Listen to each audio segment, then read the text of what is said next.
Back to DS classes. DS classes में सभी student का स्वागत है। मैं हूं दीपिका साहू और आप सभी के लिए लेकर आई हूं क्लास 8 की 8 ग्रेड के सबसे ज़्यादा इम्पोर्टेंट क्वेश्चन जो कि हैं ट्रीज अवर सेवियर के। जैसा कि मैंने आप सभी से कहा था कि 8 ग्रेड क्या होती है भाई। 8 ग्रेड इट मीन्स अभ्यास पुस्तिका या फिर प्रश्न बैंक में बोलूँ तो ठीक है। सो 8 ग्रेड में क्या रहता है, क्यों इसको पढ़ाया जा रहा है, मैं बताती हूँ आपको क्यों। क्योंकि इसमें से आपका आना है 50% का।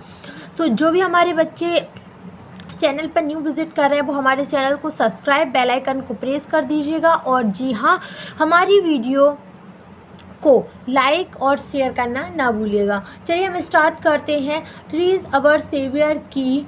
ट्रीज अवर सेवियर की क्या, ट्रीज अवर सेवियर की सबसे पहले हम देखेंगे। सबसे पहले क्या दिया गया है, मल्टीपल चॉइस क्वेश्चन। देखिए मैं आपको बताती हूँ ट्रीज अवर सेवियर में ये जो मल्टीपल क्वेश्चन जो है सबसे ज़्यादा इम्पोर्टेंट है। तो आप एक बार तो इस वीडियो को ज़रूर देख लीजिएगा। कम से कम जो चीज़ आपने नहीं पढ़ी वो आप यहाँ से पढ़ सकते हैं, ठीक है। चलिए, choose the correct option and right. सही, सबसे पहले क्या करना है, आपको सही विकल्प चुनकर लिखना है। सबसे पहले सही विकल्प का चयन करना है, देन आपको लिखना है। तो सबसे पहले कौन सा क्वेश्चन दिया है भाई, one who cuts the wood is called. जो एक इंसान होता है जो लकड़ियों को काटता है उसे क्या बोलते हैं। क्या उसे कारपेंटर बोलते हैं, क्या उसे कारपेंटर बोलते हैं बताइए। क्या उसे वुड कटर बोलते हैं, क्या उसे पेंटर बोलते हैं, क्या उसे प्लम्बर बोलते हैं, बताइए क्या कर बोलते हैं। तो सही राइट आंसर है क्या, वुड कटर। जो लकड़ियों को काटे वो वुड कटर। अगर हम बढ़ई कारपेंटर की बात करते हैं तो कारपेंटर मतलब होता है बढ़ई, पेंटर मतलब होता है जो पेंट करता है दीवारों पर, और इसके बाद प्लम्बर जो नल वगैरह का काम ठीक करता है, सही करता है, उनको बोलते हैं प्लम्बर। अभी क्वेश्चन नंबर 2 देखिएगा, मल्टीपल चॉइस क्वेश्चन में ही। So the name of the place in this lesson is. इस लेसन में जिस गांव की बात की गई उस गांव का नाम क्या था। क्या आपने ट्रीज अवर सेवियर पूरा पढ़ा है? अगर नहीं पढ़ा है तो मैंने डिस्क्रिप्शन में लिंक प्रोवाइडेड है, आप जाइए, आप चेक करिए और बताइए कि कौन से ब्लेज की बात की जा रही है। तो सबसे पहले उन्होंने दिया है महेश्वर, फिर दिया है गोपेश्वर, फिर दिया है इंदौर, फिर दिया है चंडीगढ़। सो भाई इस जो लेसन है ट्रीज अवर सेवियर का, इसमें गोपेश्वर की बात की गई है तो हम टिक मारेंगे गोपेश्वर पे, आंसर लिखेंगे बी, ठीक है। चलिए अब देखते हैं हम क्या आगे, जिसमें क्या है भाई। सबसे पहले आपको दिया गया है क्वेश्चन नंबर 3 और देख लेते हैं मल्टीपल चॉइस क्वेश्चन की। द फॉरेस्ट सप्लाईज, जो फॉरेस्ट है वो क्या सप्लाई करता है। क्या वो फॉडर सप्लाई करता है, क्या फ्लू सप्लाई करता है, या फ्रूट सप्लाई करता है, या ऑल ऑफ दिस अवर। इन सभी में से सभी बोलते हैं ना उपयुक्त सभी, so that is all of the above. तो जो फॉरेस्ट है, जो जंगल है, वो फॉडर, फ्यूअल और फ्रूट्स तीनों ही चीज़ हमें देता है, और ये चीज़ें हमारे लिए हमारी ज़िंदगी में बहुत ज़्यादा ज़रूरी है। सो ऑल ऑफ दी अवर, जो ऊपर दी है ना वो सभी चीज़ें। चलिए, very short answer type question. Very short answer type question का मतलब क्या होता है, इसका मतलब होता है 1 या 2 वाक्य में उत्तर देना। वेरी शॉर्ट लगा है इसलिए, अगर शॉर्ट आंसर टाइप क्वेश्चन में अगर बात करती हूँ तो वो 1 वाक्य या 2 वाक्य का होता है, ठीक है। अभी मैं बात कर रही हूँ किसकी, अभी मैं बात कर रही हूँ very very short type answer question, answer type question. इसमें 1 ही या 2 वर्ड के ही आंसर रहेंगे, आप देखना। Who play an important role in the life of the people of Uttarakhand. जो उत्तराखंड है उसमें से सबसे महत्वपूर्ण भूमिका किस पीपल ने, मतलब उन वहाँ के जो लोग हैं उत्तराखंड के, किसने निभाई है वहाँ पर। The forest of the Himalaya region. सबसे ज़्यादा इम्पोर्टेंट क्या है वहाँ पर, जो हिमालय क्षेत्र का जो फॉरेस्ट है, जंगल है, रीजन मतलब होता है क्या, क्षेत्र, ठीक है। क्या रहता है, कुछ वर्ड ऐसे होते हैं जो हम याद नहीं कर पाते तो आप पहले उसका हिंदी मीनिंग जान लीजिए, क्योंकि हमारे यहाँ हिंदी चलती है तो हम हिंदी में अगर कोई चीज़ समझ लेते हैं तो इंग्लिश तो फिर हमारे बाएं हाथ का कमाल है, देख रहे हैं आप। Answer is the forest of the Himalaya region. चलिए क्वेश्चन नंबर 5 देखते हैं। दिया गया है name of the movement mentioned in the lesson to protect the tree. कौन से मूवमेंट की बात की गई है? देखिए, मूवमेंट और मूवमेंट में दो मतलब अंतर होते हैं, दो अलग अलग चीज़ें। मूवमेंट में बात करूँ तो हम किसी क्षण की बात करते हैं, अपन कहते हैं हमारा वो स्पेशल मूवमेंट था, हमारा बचपन में वो स्पेशल मूवमेंट रहा, जैसे मैंने बोला। सो दैट इज़ कि हमारा एक बहुत अच्छा क्षण, बहुत अच्छा पल था वो। और अगर हम बात करते हैं मूवमेंट की, सो दैट इज़ मीन्स, मैं बात कर रही हूँ मूवमेंट की, तो इट मीन्स क्या होगा भाई कि आंदोलन, कोई आंदोलन करना। अब वो नॉन वायलेंट या फिर वायलेंट दोनों में हो सकता है कि नहीं। मतलब या तो हम बैठ जाएं, खाना पीना ना खाएं, तो वो क्या होता है, नॉन वायलेंट मूवमेंट होता है, जिसमें हथियार मारा पीटी नहीं चलती, जिसमें शोर शराबा कुछ नहीं होता। वायलेंट मूवमेंट में सब कुछ होता है। सो इसमें पूछा गया, मैंने आपको डिफरेंसेस बता दिए इन दोनों के बीच, ठीक है, बिटवीन मूवमेंट एंड मूवमेंट। सो भाई मूवमेंट क्या होता है, वो मूवमेंट कौन से मूवमेंट की बात की गई थी, तो चिपको आंदोलन। कौन से मूवमेंट की बात की गई थी? चिपको आंदोलन। तो चिपको और हग द ट्रीज, या तो आप चिपको बोल दीजिए और अथवा में, ये और वो वाला और नहीं है, ये और मतलब होता है अथवा, या तो आप चिपको आंदोलन बोल सकते हैं या हग द ट्री मतलब कि ट्री से गले मिलो, दैट्स इट। क्वेश्चन नंबर 6 आप लोगों को बताने जा रही हूँ। Make a compound word with the words x and man. आपको कंपाउंड वर्ड बनाने। कंपाउंड वर्ड क्या होते हैं? जो दो वर्ड को जोड़कर हम एक शब्द बनाते हैं, उसको कंपाउंड वर्ड कहते हैं। तो हमें शब्द तो दे ही दिया, हमें मेहनत क्या करनी है, हमें तो पकी पकाई दाल मिल गई है, अब बस हमें खाना है। एक्स एंड मैन, तो एक्स मैन हो जाएगा कि नहीं? हाँ, हो जाएगा। ये देखिए इस तरीके से, सॉरी, हाँ, एक्स मैन। क्लियर? चलिए क्वेश्चन नंबर 7 देखेंगे हम लोग कि व्हाट डू ट्रीज गिव्स अस। जो ट्री है वो हमें क्या देते हैं? राइट 1 और 2 थिंग ओनली। आपको सिर्फ एक या दो चीज़ें बतानी है कि जो पेड़ है, मतलब जो ट्रीज हैं, वो हमें क्या देते हैं, ठीक है। So answer is the trees gives us. First क्या देते हैं? वुड फॉर फ्यूल, और second fruits for food. First मतलब आप दोनों में से कोई भी लिख सकते हैं, दोनों में से आप कोई भी लिख सकते हैं और दोनों भी लिख सकते हैं, चलेगा। देखिए, लकड़ियाँ देते हैं ईंधन के लिए, और फ्रूट्स मतलब फल देते हैं किसके लिए? खाने के लिए, ठीक है। और भी बहुत सारी चीज़ें, लेकिन उन्होंने स्पेशली बोला है कि राइट 1 और 2 थिंग्स ओनली। आपको सिर्फ एक या दो ही चीज़ें उसमें लिखनी है, ठीक है। क्लियर? चलिए अभी हम देखते हैं शॉर्ट आंसर टाइप क्वेश्चन। मतलब कि अभी आपको कितने वाक्यों में आंसर देना है? एक या दो वाक्य में सिर्फ। सो अभी क्या करेंगे, हिंदी में भी पढ़ लेना कि निम्नलिखित प्रश्नों के उत्तर एक या दो वाक्य में दें, ठीक है। अभी क्वेश्चन नंबर हम 8 देखेंगे, है ना। When the axe man refuse to go back, what did the blazers do to save the trees. जब जो एक्स मैन था उसने जाने से मना कर दिया था, तो जो मैन और वुमेन थे, ब्लेजर्स थे, उन्होंने क्या किया था? तो आपको ये बताने की तो मुझे ज़रूरत नहीं है, बस हमें लिखने की ज़रूरत है और समझने की ज़रूरत है। और जिन बच्चों ने नहीं पढ़ा है उनको पाठ पढ़ने की ज़रूरत है। जो मेरा हिंदी अनुवाद है ना, आप अगर वो देख लेंगे ना, सो आपको सारे क्वेश्चन आंसर याद हो जाएंगे, है ना। सो आंसर क्या है?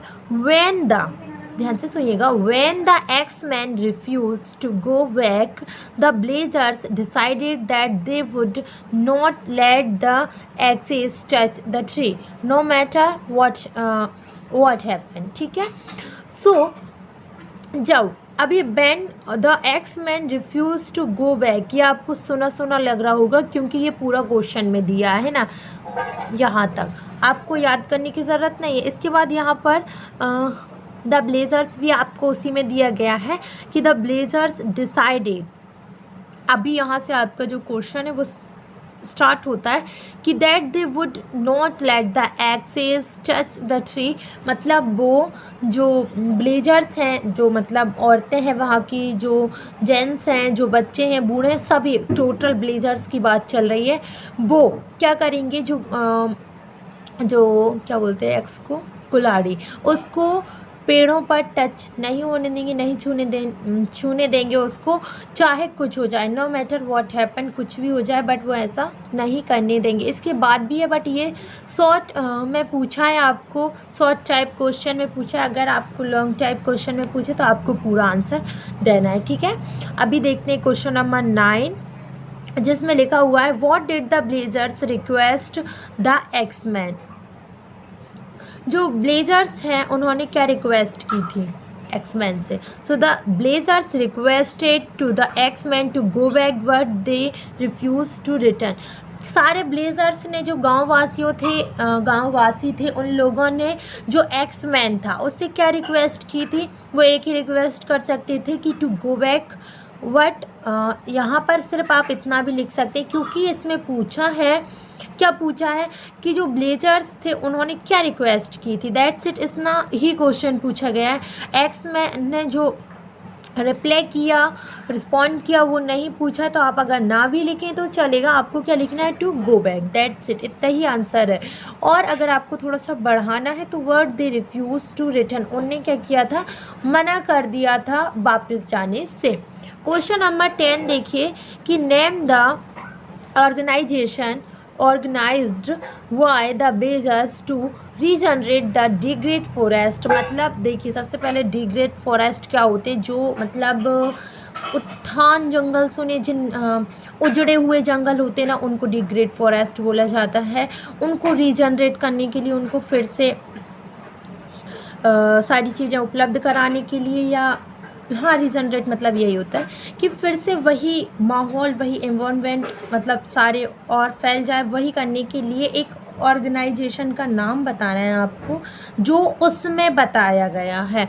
अगर आप क्वेश्चन में देखेंगे ना तो 2 से 3 क्वेश्चन में ये नाम आया है, अगर आपने ध्यान से सुना है तो। ये जो है ऑर्गेनाइजेशन, यही ब्लेजर्स के द्वारा ऑर्गेनाइज किया जाता है गाँव में। दासोली ग्राम स्वराज्य मंडल, इस जो गांव है ये, यहाँ पर एक क्या बोलते हैं, पूरा आयोजन किया जाता है जो डिग्रेड फॉरेस्ट है उनको रीजनरेट करने के लिए, ठीक है। सो सारे हेल्प करते हैं उसमें, जो भी होता होगा। सो नाम क्या है, दासोली ग्राम स्वराज्य मंडल, ठीक है। आपको बस इतना ही लिखना है। इसके बाद हम देखेंगे question number 11, right the message slogans राइज्ड by the people in Chipko movement. आपको बताना है कि चिपको मूवमेंट के जरिए से जो लोग थे वो क्या मैसेज, क्या स्लोगन्स फैलाना चाहते थे, ठीक है। तो आंसर है, अभी हम देखेंगे किसका आंसर, क्वेश्चन नंबर 11 का आंसर, जस्ट अ मोमेंट, अभी हम बताते हैं। हाँ, आंसर देखिएगा ध्यान से। In Chipko movement the message is that let us save our precious tree, ठीक है। Let us hug them so that no one can मैंने कट कर दिया, रीच देम। देखिए, इन चिपको मूवमेंट, जो चिपको आंदोलन हुआ था, so the message is that, जो मैसेज था वो क्या था, late us save our precious trees, जो हमारे बहुमूल्य पेड़ हैं, हम उनको सेव करेंगे, हम उनको बचाएंगे। And let us hug them, उनको गले लगा लेते हैं, ताकि so that no one can reach them, ताकि उनके पास, उन तक कोई ना पहुंच सके। खासकर जो एक्समैन आए थे, जो पूरी मतलब टीम आई थी, वो ना पहुंच सके। बहुत बड़ी कंपनी से टीम आई थी उसको काटने के लिए, तो उन तक ना पहुंच सके, इसीलिए उन्होंने क्या किया था, सभी ने अपना जो एक एक पेड़ थे सभी वो उनसे चिपक गए थे। तो इसीलिए उस जो मूवमेंट हुआ था उसका नाम भी उन्होंने उसी के वे पे रखा कि चिपको आंदोलन या फिर गले लगाओ आंदोलन, ठीक है। अभी देखना लॉन्ग आंसर टाइप क्वेश्चन, इसमें आपको कम से कम 6 से 7 लाइन में, और अगर ज़्यादा भी हो जाए तो चलेगा, क्योंकि ये 4 से 5 नंबर का आता है, ठीक है। हाँ, तो चलिए देखते हैं। निम्नलिखित प्रश्नों के उत्तर 5 से 7 वाक्यों में दें। आपको क्या करना है, जो वाक्य दिए गए, आई मीन टू से जो क्वेश्चन दिए गए हैं उसके आंसर आपको 5 या 7 लाइन में देने, वाक्य में नहीं। ये देखिए, बाकी भी वही होता है, एक लाइन से मिलकर बाकी ही बनता है, ठीक है। Right a short note on Chipko movement. अब आपको चिपको मूवमेंट के बारे में बताना है। अभी मैं आपको एक अच्छी चीज़ बताती हूँ कि आपने जो अभी क्वेश्चन पढ़े, जितने भी क्वेश्चन चिपको आंदोलन के ऊपर से पढ़े, जैसे इसको पढ़ा, ठीक है। इसके बाद आपने, सॉरी मैं दूसरे उससे लगाती हूँ तो शायद आपको और अच्छे से समझ में आए, क्लैरिफिकेशन हो जाए। ये वाला आपने अब भी पढ़ा, इसके बाद ये भी चिपको आंदोलन पेश ही था। और मैं बताती हूँ कि और भी आपने चिपको आंदोलन पेशे पढ़े हैं। एक मिनट, ये देखिए, ये जो भी था चिपको आंदोलन पर से था। ये सारी बातें चिपको ही आंदोलन की हो रही, कोई अलग से तो बात हो ही नहीं रही है, क्योंकि पूरा जो चैप्टर है वो भी उसी पर बेस्ड है।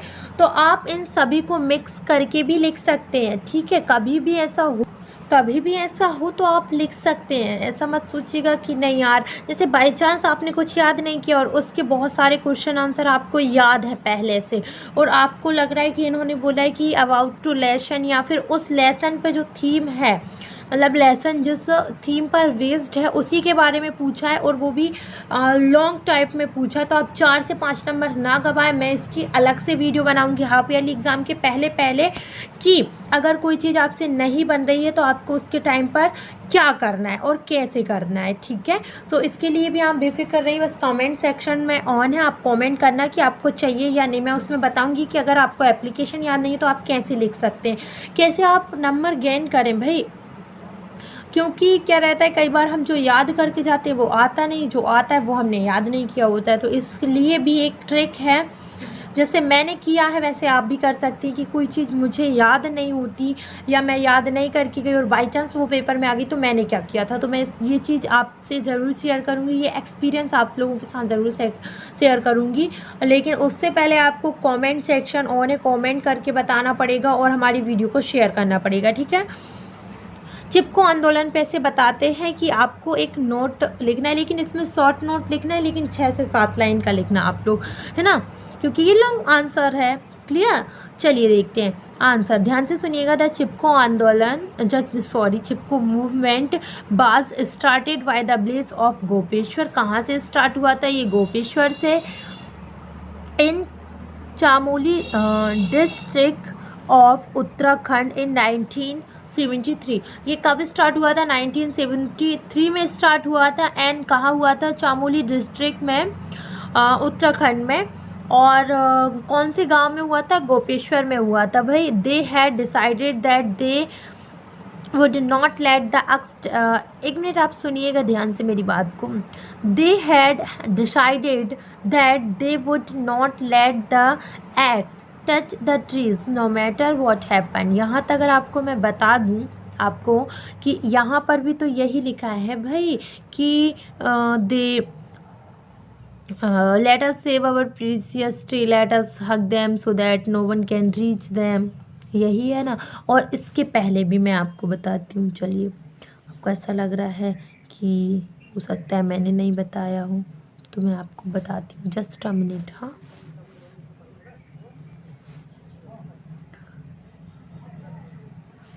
देखिए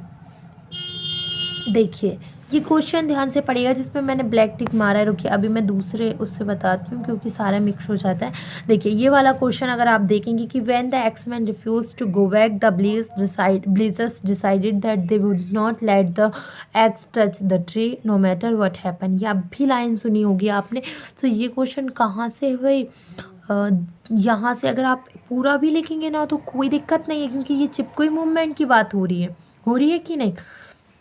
सो यही होता है, ज़रूरी नहीं है कि आप इतना सारा याद ही करें भाई। माइंड गेम है, माइंड गेम खेलिए। आप भी क्वेश्चन आंसर में से निकालिए कि इन क्वेश्चन आंसर में है तो हम इसका मिला के लिख देंगे, ठीक है। चलिए, लाइट गई। अब हमें ठंडी तो लगती नहीं है भाई, मुझे सर्दी बहुत कम लगती है सुबह सुबह लगती है, मैं इंसान ही हूँ। हाँ, तो ये हो गया। इसके बाद this began to the movement called Chipko और हग द ट्री। मैंने आपसे बोला था कि name the movement, mention the lesson to protect the trees. तो आंसर क्या था? चिपको और हग द ट्री। और वही कि इस मूवमेंट का क्या नाम रखा गया, चिपको या फिर hug the tree. And it was a non violent movement of the mountain people to save their trees by hugging them. अभी क्या करना है आपको बताना है। सबसे पहले आप क्या बताएंगे, ये कहाँ पर हुआ था, फिर आप बताएंगे कि वो आखिर इस जो भी मतलब चिपको आंदोलन हुआ था उसकी विशेष बात क्या थी। तो उसकी विशेष बात ये थी कि वो नॉन वायलेंट था और वो क्या करते थे, प्रोटेक्ट करने के लिए जो पेड़ थे उनको टच कर लेते। That's it.